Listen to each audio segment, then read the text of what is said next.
Malam itu, ada seorang gadis yang berdiri sendiri di depan toko yang sudah tutup di pinggir jalan. Ia baru saja pulang dari toko buku untuk mencari bahan referensi tugasnya. Berkali-kali gadis itu memesan taksi online, namun sama sekali tak ada yang menerima permintaannya karena hujan yang begitu deras dan malam yang sudah larut. Gadis itu menyerah. Ia memilih untuk menghubungi papanya berkali-kali, namun tak ada balasan ataupun jawaban dari papanya itu. 10 menit berdiri di sana, sama sekali tak ada yang menjemputnya. Tubuh gadis itu mulai menggigil karena udara malam yang semakin dingin. Ia menghela napas pelan. Hembusan nafas hangat bagai asap tipis yang keluar dari mulutnya. Ia memutuskan untuk pulang sendiri dengan menerobos derasnya hujan. Gadis itu berlari secepat yang ia bisa hingga sampai pada tujuannya.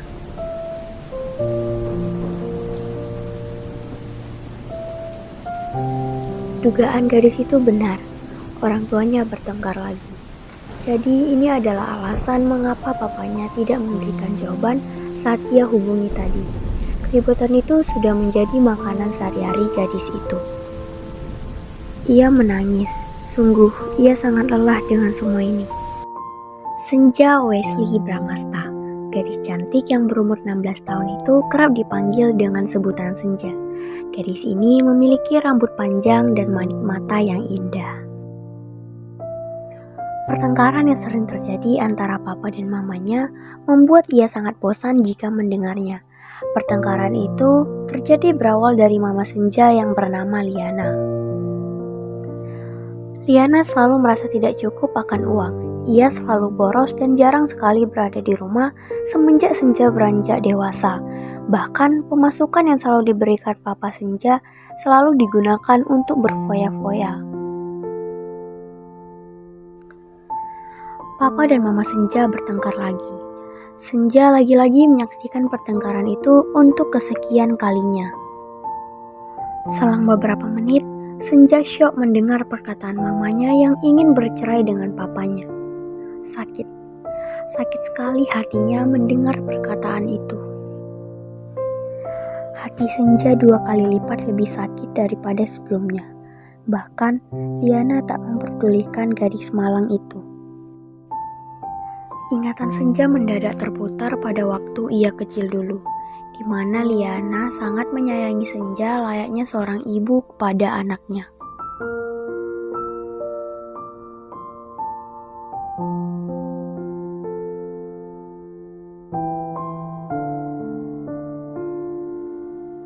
Tanpa disadari, air mata Senja mulai turun membasahi pipi mulusnya. Ia ingin sekali memutar waktu dan merasakan kasih sayang mamanya lagi. Kini kehidupan Senja dipertanggungjawabkan oleh papanya. Setelah mama dan papanya cerai, Senja memilih ikut dengan Lukas, papanya. Senja bersyukur karena ia masih bisa mendapatkan kasih sayang dari papanya. Lukas sangat bertanggung jawab akan kewajibannya. Ia melakukan peran seorang ayah dan ibu sekaligus di waktu yang bersamaan. Senja, ayo turun. Kamu sarapan dulu sebelum berangkat ke sekolah ya, Nak. Panggil Lukas yang dibalas anggukan oleh putrinya. Oh iya, Pak. Nanti Papa jadikan antar Senja ke sekolah? Tanya Senja kepada Lukas sambil mengunyah makanan di dalam mulutnya. Jadi dong sayang, nanti kalau udah selesai makannya, kamu susul Papa di garasi ya. Jawab Lukas dan setelah itu ia menyiapkan mobil untuk mengantar putrinya ke sekolah.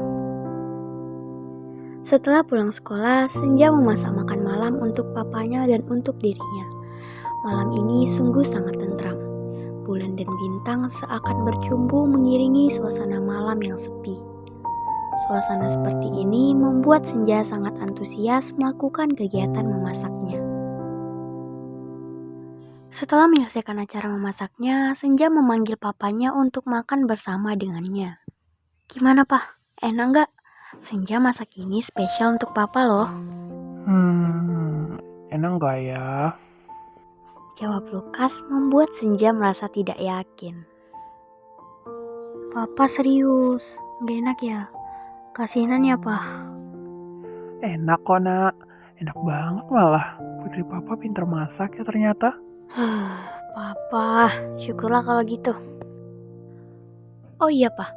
Besok Senja libur. Tadi waktu di sekolah ada pengumuman kalau besok guru-guru akan melaksanakan kegiatan family gathering. Karena itu, siswa-siswinya diliburkan dulu selama 2 hari.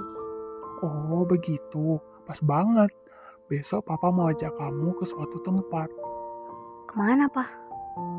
Ada deh, besok jam 10 pagi kamu udah harus siap-siap ya. Senja pun mengiyakan perkataan papanya itu. Sang mentari menyapa pagi hari dengan senyumannya. Senyumannya memancarkan kehangatan teriknya kala pagi hari yang dingin. Senja bangun dan membuka kaca jendela kamarnya. Ia merapikan kamarnya yang terlihat sedikit berantakan. Ia melihat jam dinding yang menunjukkan pukul 8 pagi.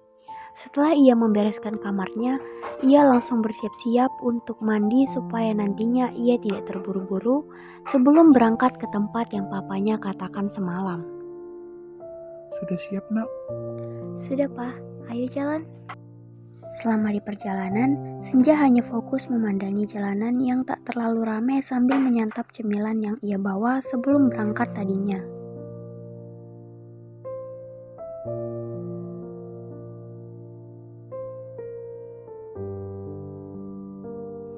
Nah, sudah sampai. Ayo turun, Senja. Wah, pantai. Senja suka suasana di pantai, Pak.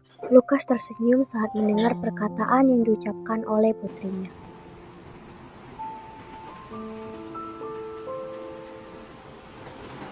Senja tahu kenapa papa bawa Senja pergi ke sini.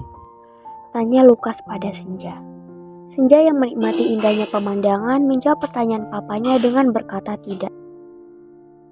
Pertama kali papa dan mama bertemu di tempat ini, Nak. Mamamu dulu suka banget sama pantai. Bahkan waktu kamu masih dalam kandungan, mama kamu selalu minta pergi ke pantai. Papa baru tahu juga barusan ternyata kamu suka juga dengan suasana di pantai. Tapi sekarang papa dan mama udah cerai. Kamu tenang aja ya, papa akan selalu ada buat kamu.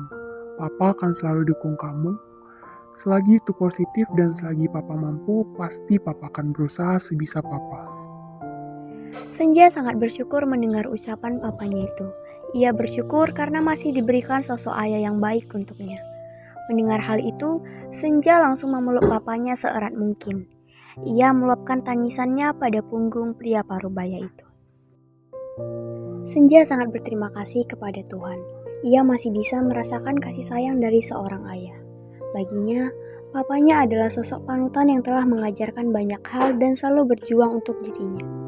Suatu saat, ia akan membalas seluruh jasa papanya dengan memberikan yang terbaik.